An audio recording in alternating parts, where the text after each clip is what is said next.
ఓం శాంతి. ఈరోజు Murali date 2 December 2025. బాబా చెప్తున్నారు, మధురమైన పిల్లల్లారా, బాబా మీరు వస్తే మేము మీకు సమర్పణ అవుతామని మీరు ప్రతిజ్ఞ చేశారు. ఇప్పుడు మీరు చేసిన ప్రతిజ్ఞను గుర్తు చేయించేందుకు తండ్రి వచ్చారు. ఈరోజు మురళిలోని ప్రశ్న: ఏ ముఖ్య విశేషత కారణముగా దేవతలను మాత్రమే పూజ్యులు అని అనగలరు? సమాధానము: దేవతల యొక్క విశేషత, వారు ఎప్పుడూ ఎవ్వరిని స్మృతి చెయ్యరు. తండ్రిని కానీ ఇతరుల చిత్రాలను కానీ స్మృతి చెయ్యరు. అందువలనే వారిని పూజ్యులు అని అంటారు. అక్కడ సుఖమే సుఖం ఉంటుంది. అందువలన ఎవరిని స్మృతి చేసే అవసరమే ఉండదు. ఇప్పుడు మీరు ఒక్క తండ్రి స్మృతి ద్వారా ఇటువంటి పూజ్యులుగా పావనముగా అవుతారు. ఆ తరువాత మీరు స్మృతి చేసే అవసరమే ఉండదు అని బాబా అంటున్నారు. ఓం శాంతి. మధురాతి మధురమైన ఆత్మిక పిల్లల్లారా, ఇప్పుడు రూహానీ ఆత్మలు అని అనరు. రూహ్ అన్న ఆత్మ అన్న ఒక్కటే. ఆత్మిక పిల్లలకు తండ్రి అర్థం చేయిస్తున్నారు. ఇంతకు ముందు ఎప్పుడూ ఆత్మలకు పరంపిత పరమాత్మ జ్ఞానమును ఇవ్వలేదు. తండ్రి స్వయంగా చెప్తున్నారు, నేను కల్పములో ఒక్కసారి మాత్రమే కల్పము యొక్క పురుషోత్తమ సంగమ యుగంలో వస్తాను. ఈ విధంగా ఎవరూ చెప్పలేరు. మొత్తం కల్పంలో సంగమ యుగంలో తప్ప మరెప్పుడు కూడా తండ్రి రానే రాడు. తండ్రి సంగమ యుగంలో మాత్రమే భక్తి పూర్తి అయినప్పుడు వచ్చి కూర్చుని పిల్లలకు జ్ఞానమును ఇస్తారు. స్వయాన్ని ఆత్మగా భావించి తండ్రిని స్మృతి చేయండి. ఇది చాలామంది పిల్లలకు కష్టంగా అనిపిస్తుంది. నిజానికి ఇది చాలా సులభము, కానీ బుద్ధిలో సరిగ్గా కూర్చోదు. అందువలన మాటి మాటికి తెలుపుతూ ఉంటాను. తెలుపుతూ ఉన్నా సరే అర్థం చేసుకోరు అంటున్నారు బాబా. పాఠశాలలో టీచరు 12 మాసాలు చదువు చెప్తూనే ఉంటారు, కానీ కొంతమంది ఫెయిల్ అయిపోతూనే ఉంటారు. ఈ అనంతమైన తండ్రి కూడా పిల్లలకు ప్రతిరోజు చదివిస్తూనే ఉంటారు. అయినా కొంతమందికి ధారణ జరుగుతుంది, కొంతమంది మర్చిపోతారు. ముఖ్యమైనది స్వయాన్ని ఆత్మగా భావించి తండ్రిని స్మృతి చెయ్యండి. తండ్రి అంటున్నారు, నన్ను ఒక్కరినే స్మృతి చెయ్యండి, మామేకం యాద్ కరో. ఇతర మనుషులెవ్వరూ ఇలా చెప్పలేరు. తండ్రి అంటున్నారు, నేను ఒక్కసారి మాత్రమే వస్తాను. ఒక్కసారి మాత్రమే కల్పం తర్వాత సంగమ యుగంలోనే పిల్లలైన మీకు మాత్రమే అర్థం చేయిస్తాను. ఈ జ్ఞానాన్ని మీరు మాత్రమే ప్రాప్తి చేసుకుంటారు. ఇతరులెవ్వరూ తీసుకోరు. ప్రజాపిత బ్రహ్మ ముఖ వంశావళి బ్రాహ్మణులైన మీరు మాత్రమే ఈ జ్ఞానాన్ని అర్థం చేసుకుంటారు. కల్పం క్రితం కూడా తండ్రి ఈ జ్ఞానాన్ని సంగమ యుగంలో వినిపించారు అనేది మీకు తెలుసు. బ్రాహ్మణులైన మీకు మాత్రమే ఈ పాత్ర ఉంది. ఈ వర్ణాలలో కూడా తప్పకుండా తిరగాల్సిందే. ఇతర ధర్మాల వారు అయితే ఈ వర్ణాలలో రారు. భారతవాసీలే ఈ వర్ణాలలో వస్తారు. భారతవాసీలే బ్రాహ్మణులుగా అవుతారు. అందుకే తండ్రి భారతదేశంలో రావలసి వస్తుంది. మీరు ప్రజాపిత బ్రహ్మముఖ వంశావళి బ్రాహ్మణులు. బ్రాహ్మణులు తర్వాత దేవతలు, ఆ తర్వాత క్షత్రియులు. క్షత్రియులుగా ఎవ్వరూ తయారవ్వరు. మిమ్మల్ని అయితే బ్రాహ్మణులుగా తయారు చేస్తారు. తర్వాత మీరే దేవతలుగా అవుతారు. వారే మళ్ళీ కళలు తగ్గిపోయిన తర్వాత క్షత్రియులుగా అవుతారు. క్షత్రియులుగా ఆటోమేటిక్గా అవుతారు. తండ్రి అయితే వచ్చి బ్రాహ్మణులుగా తయారు చేస్తారు. బ్రాహ్మణులే దేవతలు, వారే క్షత్రియులుగా అవుతారు. ఈ 3 ధర్మాలను ఒక్క తండ్రి ఇప్పుడు స్థాపన చేస్తారు. సత్య త్రేతాయుగాల్లో మళ్ళీ వస్తారని కాదు. మనుషులకు అర్థం కానందున సత్య త్రేతాయుగాల్లో కూడా వస్తారు అని అంటారు. తండ్రి అంటున్నారు, నేను యుగే యుగే రాను, అంటే ప్రతి యుగ యుగాన నేను రాను అని బాబా అంటున్నారు. నేను వచ్చేది కేవలం కల్పానికి ఒక్కసారి మాత్రమే. కల్పం యొక్క సంగమ యుగంలోనే మిమ్మల్ని నేను ప్రజాపిత బ్రహ్మ ద్వారా బ్రాహ్మణులుగా తయారు చేస్తాను అని బాబా అంటున్నారు. నేను పరంధామం నుండి వస్తాను. అయితే బ్రహ్మ ఎక్కడి నుండి వస్తారు? బ్రహ్మ 84 జన్మలు తీసుకుంటాడు, నేను జన్మలు తీసుకోను. బ్రహ్మ సరస్వతులే విష్ణువు 2 రూపాలు అనగా లక్ష్మీనారాయణులుగా అవుతారు. వారే 84 జన్మలు తీసుకుంటారు. వారి అనేక జన్మల తరువాత అంతిమంలో ప్రవేశించి వీరిని బ్రహ్మగా చేస్తాను. బ్రహ్మ అని వీరికి నేనే పేరు పెడతాను అని శివబాబా అంటున్నారు. ఇది వీరి అసలు పేరు కాదు. పిల్లలు జన్మించినప్పుడు 6వ రోజు స్నానం చేయిస్తారు, జన్మదినాన్ని ఆచరిస్తారు. వీరి జాతకంలోని పేరు లేఖరాజు, అది బాల్యంలోని పేరు. ఇప్పుడు సంగమయుగంలో వీరిలో తండ్రి ప్రవేశించినప్పుడు వీరి పేరును మార్చడం జరిగింది. అది కూడా వీరు వానప్రస్థ అవస్థలో ఉన్నప్పుడు పేరు మారుస్తారు.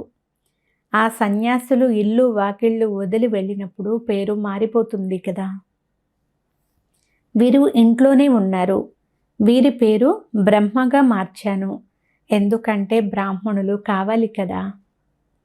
మిమ్మల్ని తనవారిగా చేసుకుని పవిత్ర బ్రాహ్మణులుగా తయారు చేస్తారు. మీరు పవిత్రంగా తయారు చేయబడతారు. అంతేకాని మీరు జన్మించినప్పటి నుండే పవిత్రముగా లేరు. పవిత్రముగా అయ్యేందుకు మీకు ఇక్కడ శిక్షణ లభిస్తూ ఉంది. పవిత్రముగా ఎలా అవ్వాలి అనేది ఇది చాలా ముఖ్యమైన విషయము. భక్తి మార్గంలో ఒక్కరు కూడా పూజ్యులుగా అవ్వలేరు అనేది మీకు తెలుసు కదా. మనుషులు, గురువులు మొదలైన వారికి తల వంచి నమస్కారం చేస్తారు. ఎందుకంటే వారు ఇల్లు వాకిళ్ళు వదిలి పవిత్రముగా ఉంటారు. కానీ వారిని పూజ్యులు అని అనరు. పూజ్యులు అనగా ఎవ్వరిని స్మృతి చెయ్యని వారు. సన్యాసులు బ్రహ్మతత్వమును స్మృతి చేస్తారు కదా, ప్రార్థన చేస్తారు. సత్యయుగంలో ఎవ్వరిని స్మృతి చెయ్యరు. ఇప్పుడు తండ్రి అంటున్నారు, మీరు ఒక్కరిని మాత్రమే స్మృతి చెయ్యాలి. అది భక్తి మార్గము. మీ ఆత్మ కూడా గుప్తంగా ఉంది. ఆత్మ అంటే ఏమిటో యథార్థముగా ఎవ్వరికీ తెలియదు.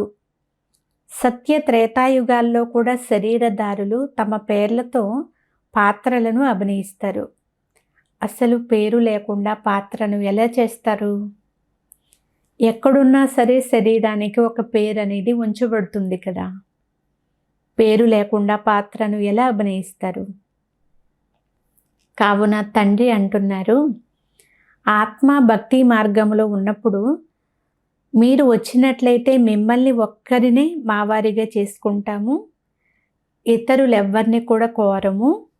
నేను మీ వారిగానే అవుతాను అని అంటుంది. భక్తి మార్గంలో ఉన్న దేహదారులను, దేహాలకు పేర్లున్న వారిని పూజించము. మీరు వస్తే మీ ఒక్కరికే సమర్పణ అవుతాము అని ఆత్మలు పరమాత్మ గురించే విధంగా మహిమ చేస్తారు. అయితే ఎప్పుడు వస్తారు? ఈ విషయం ఎవరికీ తెలియదు. అనేక దేహదారులను, నామధారులను పూజలు చేస్తూ వచ్చారు. అర్ధకల్పం భక్తి పూర్తి అయినప్పుడు తండ్రి వస్తారు. ఇప్పుడు తండ్రి వచ్చి మీరు జన్మ జన్మలుగా ఒక్క మిమ్మల్ని తప్ప మరెవ్వరినీ స్మృతి చెయ్యమని అన్నారు. మా దేహాన్ని కూడా స్మృతి చెయ్యమని అంటూ వచ్చారు. కానీ నేనెవరో తెలియకనే ఉంటే నన్ను ఎలా స్మృతి చేస్తారు అని బాబా అడుగుతున్నారు. ఇప్పుడు తండ్రి కూర్చుని పిల్లలకు తెలియచేస్తున్నారు. మధురమైన పిల్లలు స్వయాన్ని ఆత్మ అని భావించి పరమాత్మను స్మృతి చేయండి. తండ్రి ఒక్కరు మాత్రమే పతిత పావనులు. వారిని స్మృతి చేసినట్లయితే ఆత్మలైన మీరు కూడా పావనముగా, సత్వ ప్రధానముగా తయారైపోతారు. సత్య త్రేతాయుగాల్లో భక్తి అనేది ఉండదు. మీరు ఎవ్వరిని స్మృతి చెయ్యరు. తండ్రిని కానీ ఇతర దైవాత్మల యొక్క చిత్రాలను కానీ ఏమీ స్మృతి చెయ్యరు. అక్కడ సుఖమే సుఖం ఉంటుంది. తండ్రి అర్థం చేయిస్తున్నారు, మీరు ఎంత దగ్గరకు వస్తూ ఉంటారో అంత కర్మాతీత అవస్థ అవుతూ ఉంటుంది. సత్యయుగంలో, నూతన ప్రపంచంలో, నూతన గృహంలో సంతోషం కూడా ఉంటుంది. తరువాత 25% పాతదవుతూనే స్వర్గాన్ని మర్చిపోయినట్లే అవుతుంది. తండ్రి అంటున్నారు, మీ వారిగానే అవుతాము, మీతోనే వింటాము అని గానం చేశారు. అనగా ఈ మాటలు మీరు పరమాత్మతోనే చెప్తారు కదా. ఆత్మ పరమాత్మతో ఈ మాటలు అంటుంది. ఆత్మ సూక్ష్మమైన బిందువు. దానిని చూసేందుకు దివ్య దృష్టి కావాలి కదా. ఆత్మను ధ్యానము చేయలేరు. మనం ఆత్మలము. చాలా చిన్న బిందువులమని తలుస్తూ స్మృతి చేయడంలో శ్రమ ఉంది. ఆత్మ సాక్షాత్కారానికి ప్రయత్నించరు. పరమాత్మ సాక్షాత్కారం కొరకైతే చాలా ప్రయత్నాలు చేస్తూ ఉంటారు. వారు 1000 సూర్యుల కంటే తేజోమయంగా ఉన్నారు అని అంటారు. ఎవరికైనా సాక్షాత్కారం అయితే చాలా తేజోమయంగా ఉన్నారు అని అంటారు. ఎందుకంటే అలాగే విన్నారు కదా. ఎవరి నౌదా భక్తి చేస్తారో వారినే చూస్తారు, లేకుంటే విశ్వాసం ఉండదు. తండ్రి అంటున్నారు, ఆత్మనే చూడకుంటే ఇక పరమాత్మను ఎలా చూస్తారు? ఆత్మను ఎలా చూడగలరు? అందరి శరీరాలకు చిత్రాలు ఉన్నాయి, పేర్లు ఉన్నాయి. ఆత్మ అయితే ఒక బిందువు, చాలా చిన్నది. దానిని ఎలా చూస్తారు? చాలామంది ప్రయత్నం చేస్తారు, కానీ ఈ స్థూలమైన కన్నుల ద్వారా అయితే ఆత్మను ఎవ్వరూ చూడలేరు. ఆత్మకు అవ్యక్త జ్ఞాన నేత్రాలు లభిస్తాయి. ఇప్పుడు మీకు ఆత్మనైన నేను చాలా చిన్నగా ఉంటాను అని తెలుసు. అంతేకాదు, ఆత్మనైన నాలో 84 జన్మల పాత్ర నిండి ఉంది. దానిని నేను రిపీట్ చెయ్యాలి అని శ్రేష్టంగా తయారయ్యేందుకు తండ్రి నుండి లభించిన శ్రీమతాన్ని అనుసరించాలి అనేది కూడా ఇప్పుడు మీరు అర్థం చేసుకున్నారు. మీరు దైవీ గుణాలను ధారణ చెయ్యాలి. ఆహార పానీయాలు, నడవడికలు కూడా చాలా రాయల్గా ఉండాలి. మీరు దేవతలుగా అవుతారు. దేవతలు స్వయం పూజ్యులు. వారు ఎప్పుడూ ఎవ్వరినీ పూజించరు. వీరు డబల్ కిరీటదారులు కదా. వీరు ఎప్పుడూ ఎవ్వరినీ పూజించరు, కనుక పూజ్యులుగా ఉన్నారు కదా. సత్యయుగంలో ఎవ్వరిని పూజించే అవసరమే ఉండదు. కానీ ఒకరినొకరు తప్పకుండా గౌరవిస్తూ ఉంటారు. నమస్కరించుటను గౌరవించడము అని అంటారు. మనస్సులో స్మృతి చేయడం కాదు, తప్పకుండా గౌరవించాల్సిందే. ఉదాహరణకు ప్రెసిడెంట్ను అందరూ గౌరవిస్తారు. వీరు చాలా పెద్ద పదవిలో ఉన్నారు అని తెలుసు. నమస్కరించే పని లేదు. తండ్రి అంటున్నారు, జ్ఞాన మార్గము అంటే పూర్తిగా భిన్నమైనది. ఇందులో కేవలం స్వయాన్ని ఆత్మాని భావించాలి. కానీ మీరు దీనిని మర్చిపోయారు. శరీరాన్ని, పేరును స్మృతి చేశారు. పని ఏమో పేరుతోనే చెయ్యాలి. పేరు లేకుండా ఎవరినైనా ఎలా పిలుస్తాము? మీరు శరీరాలు ధరించి పాత్ర చేస్తున్న బుద్ధితో శివబాబాను స్మృతి చెయ్యాలి. కృష్ణుని భక్తులు కృష్ణుణ్ణే స్మృతి చెయ్యాలని భావిస్తారు. వాళ్ళు అంటారు, ఎక్కడ చూసినా సరే కృష్ణుడే కృష్ణుడు అని అంటారు. నేను కృష్ణుడనే, నీవు కూడా కృష్ణుడవే అని అంటారు. కానీ నీ పేరు వేరు, అతని పేరు వేరు. అందరూ కృష్ణులే ఎలా అవుతారు? అందరి పేరు కృష్ణుడు ఎలా అవుతుంది? నోటికి ఏది వస్తే అది అంటూ ఉంటారు. ఇప్పుడు తండ్రి అంటున్నారు, భక్తి మార్గంలోని చిత్రాలన్నీ మరిచి ఒక్క తండ్రిని స్మృతి చేయండి. చిత్రాలనైతే మీరు పతిత పావనులు అని అనరు. హనుమంతుడు మొదలైన వారు పతిత పావనులు కాదు. అనేక చిత్రాలు ఉన్నాయి, కానీ పతిత పావనులు ఒక్కరు కూడా లేరు. శరీరమున్న ఏ దేవిని కానీ మొదలైన వారెవ్వరిని కానీ పతిత పావనులు అని అనరు. 6, 8 భుజాలు గల దేవీలను మొదలైన వారిని వారి వారి బుద్ధికి తోచినట్లుగా తయారు చేస్తూ ఉంటారు. కానీ వారెవరో ఎవరికీ తెలియదు. ఈ పతిత పావన తండ్రి పిల్లలే అని తండ్రికి సహాయకారులు అనేది ఎవరికీ తెలియదు. మీ రూపమేమో సాధారణంగానే ఉంటుంది. ఈ శరీరం అయితే వినాశనం అవుతుంది. మీ చిత్రాలు మొదలైనవేవి ఉండవు. ఇవన్నీ సమాప్తమైపోతాయి. వాస్తవానికి దేవీలు మీరే.